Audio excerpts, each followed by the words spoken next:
여러분 안녕하세요. 8월 17일 여의도 펀드매니저TV 금일시장 전망 및 투자전략 시작하도록 하겠습니다. 네, 좋은 아침입니다. 네, 목요일 아침 잘들 지내고 계시죠? 눈 뜨자마자 살벌한 미국 시장을 보면 가슴이 철렁철렁합니다. 어떤 리스크의 전염이, 이게 가장 중요한 게 이제 글로벌 시장으로 중국의 리스크가 전염이 되는데, 리스크의 전염이 나타나기 시작했다, 이렇게 봐야 되는 거냐, 이걸 아직도 전염이라는 단어를 써야 되는 거냐, 이런 생각이 있는데, 비구이안의 그 부채, 그러니까 달러 표시 채권을 발행했는데 블랙락이라든지 미국의 기업들이 많은 것들이 조금씩 큰 금액은 아니지만은 좀 들고 있는 모습들이 나타난다는 거죠. 그래서 과거에 헝다그룹 문제 있을 때는 어떻게 문제가 해결이 됐는지, 이런 과정을 보면 중국 정부라든지 이것이 어떤 모습으로 흘러갈 것인지 봐야 되는데, 올해 이제 2월, 3월에 이제 헝다그룹 문제가 크게 시장에 부동산 문제가 나왔지만은 이게 전이될 거라 걱정을 많이 했는데 이게 모두 쏙 들어가 버렸죠. 그 당시에도 세계 경제가 침체로 갈 거다, 미국 경제가 침체로 갈 거다, 이 침체 디프레이션에 대한 D 공포가 아주 크게 작용할 때인데, 시장은 조용히 사그라들면서 문제가 해결되고 끝이 났는데, 지금도 그렇게 될 거냐, 아니면은 이게 확대 전이 되면서 글로벌 시장에 어떤 문제로 더욱 부각이 될 거냐, 이런 기로에 서 있는 것 같은데, 이 모든 문제의 핵심은 중국 정부의 노력이 달려 있는 것 같아요. 미국은 큰 문제로, 이것만 자체로는 큰 문제가 되지는 않을 것 같은데, 이게 이제 다른 데로 또 불똥이 튄다든지, 중국의 또 다양한 기업들의 디폴트 리스크가 튀어나온다든지, 또 유럽의 한 기업이, 또 심지어는 미국의 한 기업이, 이런 것들이 툭툭 튀어나온 그런 불예측성, 이런 서프라이즈로 나타난다면은 그 모습은 크게 전이될 가능성이 있다. 하지만 제가 보기에는 어느 정도 시간이 지나면 잡힐 것이다, 이런 가정을 깔아야 될 것 같아요. 너무 공포에 우리가 눈이 쏠리면 좀 문제는 있어 보입니다. 그 정도까지는 아니다. 그러나 이게 이제 지금 여러분이 아시다시피 서머넬리가 이렇게 올라가다가 이제 8분 응선에서 척 걸려서 이제 꺾여 내려오는 거죠. 8분 응선에 척 꺾여서 되는데, 이걸 다시 돌려 세울 만한 힘이 없다, 모멘텀이 없다. 그리고 여기에 중국의 문제가 전이가 되면서 리스크를 더 크게 하는데, 이 문제를 중국이 빠르고 급하게 강력하게 해결을 하지 않고 질질 끌고 갈 가능성이 높아 보인다. 이런 것들이 글로벌 시장에서는 지속적으로 불확실성이 가장 문제가 되는데, 이 불확실성이 오랫동안 시장을 지배했을 때 나타나는 그러한 역효과에 대해서 우리가 두려움을 가지고 있다, 이렇게 봐야 될 것 같아요. 다시 정리하면 중국 자체 부동산 문제는 크지 않다. 하지만 이게 중국의 문제가 유럽이라든지 미국 기업들에게도 연관이 되어 있는 것은 사실이다. 이 비구이한 문제로 이 문제가 해결이 되고 바운더리가 정해진다면 큰 문제는 아니지만, 보이지 않는 또 다른 기업들이 한번 툭 튀어나와서 이 문제를 확대 재생산한다면 그때는 문제가 좀 심각할 것이다. 왜냐하면 경제가 꺾여 내려오는 상황에서의 리스크는 생각보다도 더 가속을 붙이는 거죠. 네. 올 3월에 있었던 헝다그룹은 경제가 좋았고 주식시장이 좋았기 때문에 문제가 크게 없었지만, 지금은 맥스를 치고 천장을 치고 내려오는 과정에서의 리스크는 우리가 생각보다도 강할 수 있다. 이 부분이 좀 두렵다. 이 정도로 정리를 하고 넘어가면 될 것 같습니다.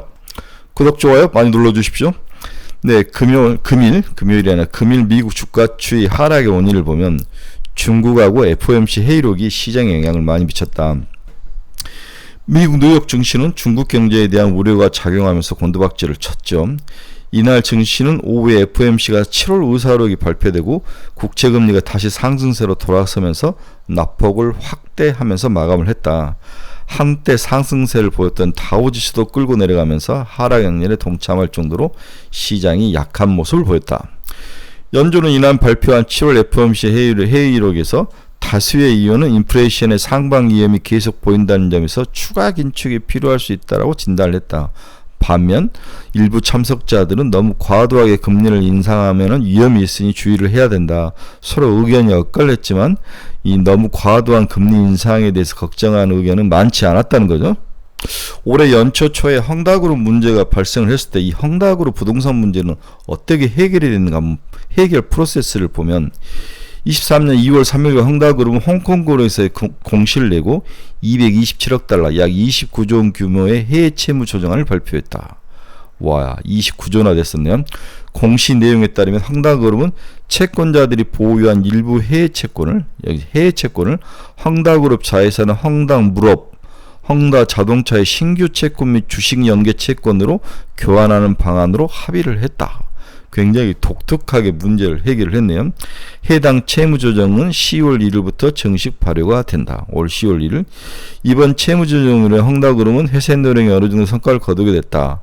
헝다그룹은 2021년 9월에 유동성 문제가 불거진 건 현재까지 파산위기 속에서 희생 노력을 이어오고 있다. 2021년 9월에 유동성 문제가 불거진 후에 질질 끌면서 2023년 3월에 야돼서 이 문제에 합의가 나왔다는 것은 이번에 비구이한 문제도 그렇게 쉽게 빨리 문제가 해결될 것 같지는 않네요. 중국 정부가 지속적으로 금리를 인하시키고 시장을 안정시키려는 노력을 하고 있지만 직접적인 개입은 하고 있지 않으면서 질질 끌고 올라오는데, 헝다그룹은 다양한 자회사라도 있지만 비구이하는 또 부동산 전문회사이기 때문에 그러한 역할을 하기도, 헝다처럼 문제를 해결하기도 쉽지 않다는 거죠. 자금 복잡한 문제로 전이가 되고 있습니다. 금일 미국 주가 추이를 한번 봅시다. 다우는 0.52 하락, 나스닥은 1.15, S&P는 0.76. 근데 다우가 초반기에 플러스로 갔다가 그냥 뭉개져서 내려오는 거죠. 다우는 뭐 처음부터 마이너스였는데 살짝 플러스가 나고 보합까지 갔다가 뭉개졌는데, 엔비디아, 테슬라, AMD 모든 게 다 하락하는 그런 좀 어려운 장의 모습을 나스닥이 보여줬습니다. 금융시장 주요 키포인트 한번 봅시다. 7월 FOMC 의사로 공개가 됐는데 추가 금리 인상에 이견이 있었다. BOA가 연준 9월 통계로 다음 해에서 인상할 수도, 다음 회의가 11월이죠. 네, 이 부분이 남아 있습니다. 미국 10년물 국채금리가 2008년 이후에 최고다. 네, 이 부분 뒤에서 금리 한번 보여드릴게요. 미국 7월 신규 주택 착공 건수가 전월비 3.9% 상승했다. 또 신규 주택 착공 건수는 좋네요. 미국의 경제 지표가 오락가락 하고 있습니다. 어느 것은 문제가 있고 어느 것은 여전히 좋은 모습이 서로 교차돼서 섞여 있네요. 영국의 7월 CPI가 발표됐는데 전년비 6.8 YY로 시장은 6.9를 예상했는데 살짝 하락한 모습. 인텔이 중국의 미승인이 나면서 타워 세미컨덕터라는 기업의 인수를 포기를 했죠. 애플의 협력업체 인도에서 아이폰 15를 생산할 것이다. 탈중국화가 가속화가 되겠다. 코인베이스 암호화폐 선물 거래를 승인을 했다. 이런 이야기들이 시장의 주요 뉴스로 올라와 있습니다. 자, WTI 한번 봅시다. 79.36달러, 80달러가 깨졌네요. 재고량이 줄면서 수급적인 면에서는 WTI가 올라갈 호재였지만 중국발 경기 불안이 글로벌 시장을 덮치면서 에너지에 대한 수요가 줄 것이라는 전망이 우세하며 WTI가 하락을 한 모습이 나타났습니다. 일단 60달러대까지 확 좀 빠져줘야죠. 그래야 8월 한 달 내내 80달러 이상으로 높게 형성됐던 W 가격, CPI 가격의 영향을 좀 희석시키는 그런 과정이 좀 필요할 것 같습니다. 달러 지수가 103.47까지 상승하면서 달러 강세의 모습이 나타나죠. 네, 그러면 미국의 3대 플라이트 퀄리티 자산인데 달러는 강세, 채권도 강세, 금도 강세로 되는데 채권은 오히려 약세이고 달러만 강세인 모습.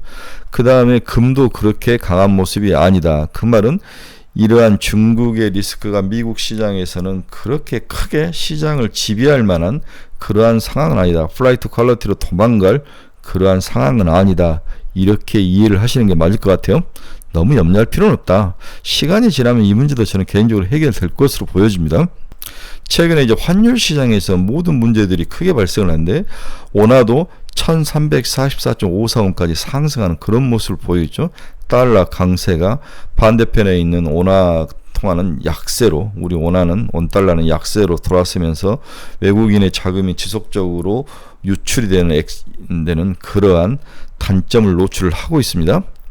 네, 중국의 위안화 한번 봅시다. 위안화도 거의 7.1 위안에서 7.29, 7.3 위안까지 위안화가 약세로 돌아서는 그러한 모습을 보여주고 있습니다.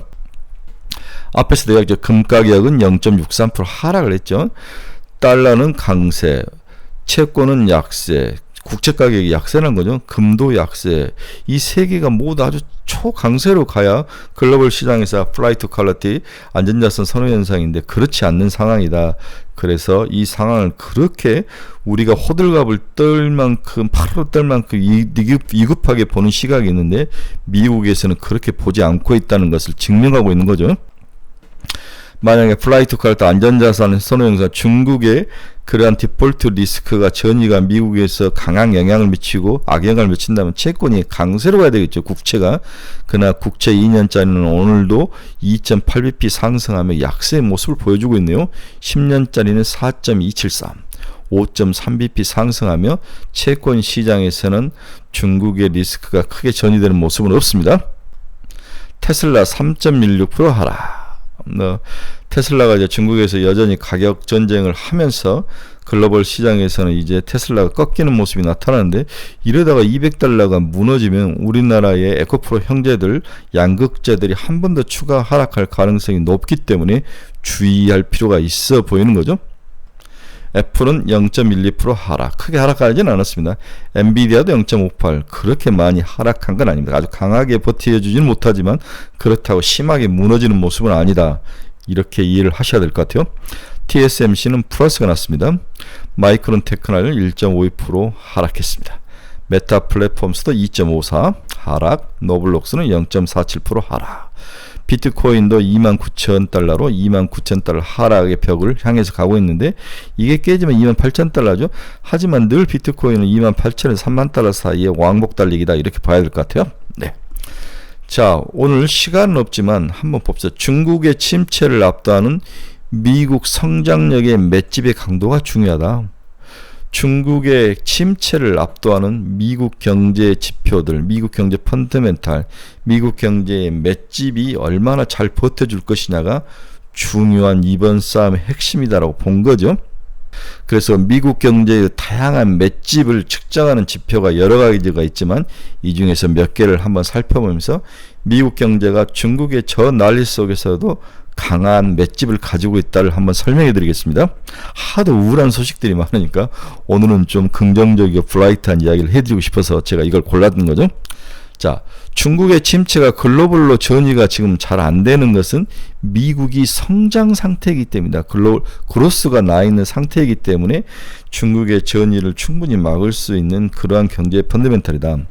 미국의 성장은 소비보다 투자에 집중되기 때문에 다른 지역으로까지 확산되기 힘든 그 낙수 효과가 그렇게 크지 않는 그런 구조적인 모습을 가지고 있죠. 그래도 미국 투자에 연관되어 있는 국가의 산업에서는 확산이 그나마 나타나고 있습니다. 또한 중국이 경제 규모가 커졌지만 글로벌 경제를 움직이고 있는 파워는 역시 지금은 미국인 거죠. 예를 들어서 한국의 반도체 수출을 한번 살펴보면 미국 비중은 중국의 10분의 1 수준이지만 최종적인 물건이 미국에 수출되는 관점을 보면 미국이 중국보다 훨씬 더 한국 반도체가 포함된 그러한 제품 수출이 크다는 거죠. 1990년대 일본의 디플레이션이 글로벌 디플레이션으로 확산되지 않았는데 당시 일본과 지금 글로벌 GDP 대비 비중이 비슷한 2023년 중국이 디플레이션에 빠진 상황인데 미국이 디플레이션이 아니면 그때와 마찬가지인 결과가 나올 것이다.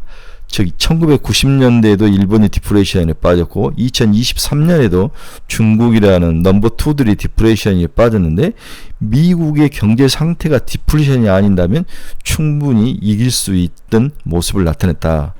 현재 미국의 경제는 명목 성장률이 높아지는 상황이므로 글로벌 시장 환경은 중국의 디플레이션보다는 미국의 명목 GDP 확대에 영향을 더 많이 받는 모습을 보여주고 있다.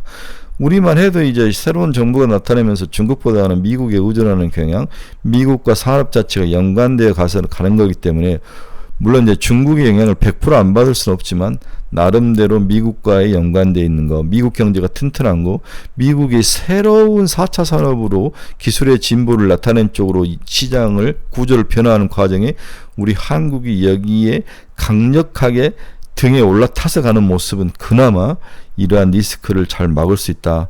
또한 미국이 기술의 변화나 구조의 변화, 리쇼링이라든지 IRA법이라든지 이런 것을 통해서 강력하게 근본적 문제를 치료하는 과정에서 새로운 파워와 힘과 성장력을 가지고 있다는 게 중국의 디폴트 리스크라든지 디프레이션 리스크라든지 부동산 리스크를 충분히 이길 수 있는 전이성을 차단할 수 있는 그런 파워를 가지고 있기 때문에 그런 큰 걱정을 하지 마라, 이 이야기를 하는 거죠. 심지어 독일의 제1 수출 상대국은 미국이죠.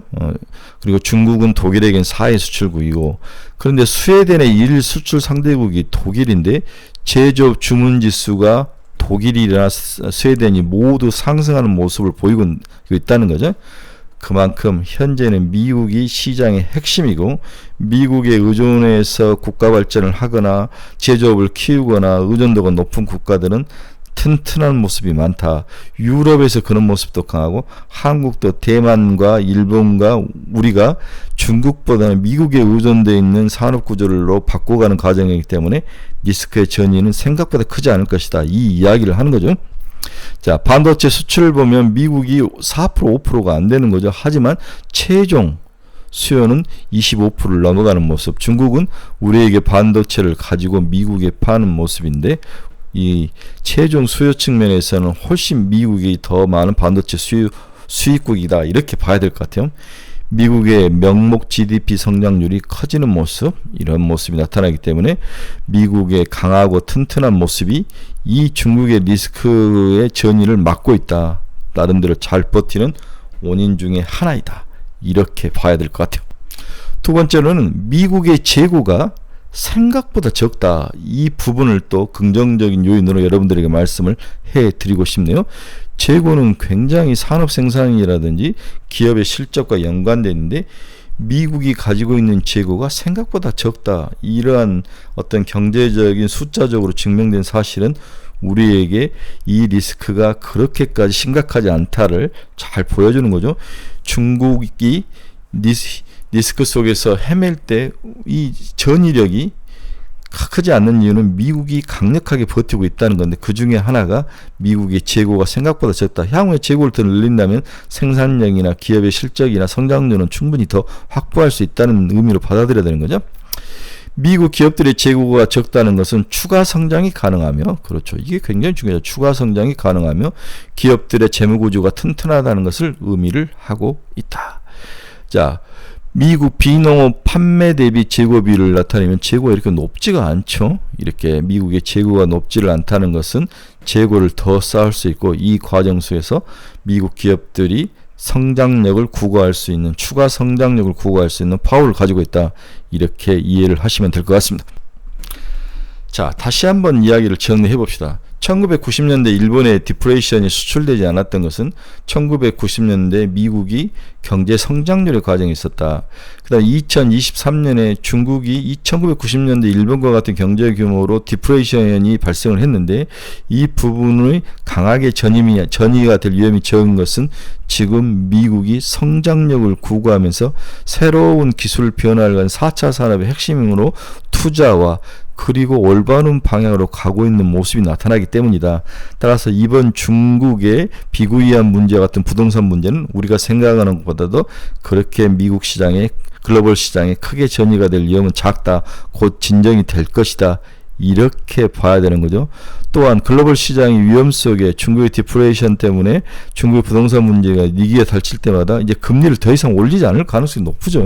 오히려 내년에는 금리를 인하하면서 경기를 활성화시킨다면은 하반기에 우리가 생각하는 것보다도 하락 방어는 강하고 주식시장은 기술적 반등을 할 그런 가능성. 제가 봤을 때는 8월 중순이 지나면, 지금 중순인데 8월 하순부터 9월 초에 가면은 기술적인 반등은 충분히 나타날 것으로 예상이 되고 있습니다. 오늘 결론 한번 봅시다. 중국발 공포가 오늘 미국 시장을 지고 흔들었다. 미국 반도체 그리고 성장주들이 주로 하락 대회에 동참하면서 오늘 한국 주식시장에 악영향을 줄 것으로 전망이 되겠다. 특히 극단적인 쏠림, 초전도체와 일부 몇 개 종목으로 극단적 쏠림이 오늘도 나타날 가능성이 큰데, 이것 말고는 에너지를 쏟아 부어서 뭔가 올라갈 그 무엇이 없다는 거죠. 특히 한국 시장에 아주 최근에 가장 나타나는 큰 특징이 밈 주식화 현상인 거죠. 여기에 테슬라, 엔비디아는 시장 리딩 종목이 하락하면서 피할 곳이 없다는 것은 오늘도 초전도체로 시장이 몰려갈 확률이 높아 보인다. 여기 어제 2차전지가 박살나고 로봇이 어제 또 박살이 났죠. 우리 스터디 모임에서 우리 카페에서 로봇을 좀 많이 들고 있는데 로봇 하락 이유를 찾기가 참 힘들어요. 보면 삼성이 자질자질한 기업들에 투자하는 지분을 철수한다. 이 이야기에 로봇 기업이 포함될 수 있다. 뭐 이런 루머로 레인보우 로보틱스가 포함이 되면서 전체적으로 하락하고 그동안 조금 오른 거에 대해서 이익 실현 물량이 확 튀어나오는데 막상 기관과 외국인의 매도보다는 개인의 매도가 컸다는 것은 크게 투자했던 개인이 큰 손들이 팔았다는 이야기죠. 어제 너무 조급한 조정으로 오늘 기술적 반등이 나타날 가능성은 있어 보인다. 이 부분은 충분히 우리가 고려를 해야 되죠. 하지만 길게 보면 악어 눈물 정도로 취급하고 속지 말아야 된다. 리스크 관리가 필요한 시장으로 판단이 된다. 이렇게 제 생각을 정리를 해볼 수 있습니다. 그래서 리스크 관리는 포지션 축소뿐인데 이제 거의 다 빠졌는데 여기서 추가로 포지션을 축소하기보다는 견뎌야 된다. 이렇게 이야기를 해야 되는 것 같아요. 네. 자, 오늘은 초전도체 그리고 일부 뉴오픈주의의 대안이 보여지지 않아서 일단 보수적으로 시장 스탠스를 펴야 되는데 보수적이라는 것은 추가로 투자를 하지 않고 그 다음에 포지션을 줄여야 되는데 너무 단기적으로 많이 빠졌기 때문에 오늘 아침에 시작하자마자 빠진다면 이제는 줄일 필요가 없는 거죠. 견디셔야 되는 거죠. 이거 위에는 방안이 없습니다. 좀 견뎌봅시다. 중국 저문제 제가 봐서는 그렇게까지 미국이나 글로벌 시장에 전이될 것으로 보이지 않습니다. 오히려 지금부터는 호재 시장을 안정화시킬 중국 정부의 정책이라는데 이런 데 민감하게 반응해서 튀어 올라올 그 가능성이 높기 때문에 포지션 축소보다는 견디는 전략이 오히려 효율적이다. 이렇게 봐야 될 것 같아요. 네, 여러분 중에 투자의 방향성을 잃어버리신 분들은 저희 카페로 오십시오. 가지고 있는 종목에 상담이 필요하신 분들 저희 카페로 오십시오. 금일 간식 종목을 올려놨으니까 한번 카페에 오셔서 살펴보시기 바랍니다. 여러분들에게 좋은 친구, 엣지 있는 뷰와 투자 전략을 여러분들에게 선물해 드릴 것입니다. 여러분 너무 콧바트리 맞지 맙시다. 오늘 시장 시작하자마자 하락했나 이제 견뎌야죠. 거의 다 온 듯한 느낌. 오후에는 반등할 가능성이 높아 보입니다. 여러분 서로의 자기 자신의 실력을 믿고 잘 견디는 멋진 하루가 되기를 기원해 봅니다. 여러분 내일 뵙겠습니다.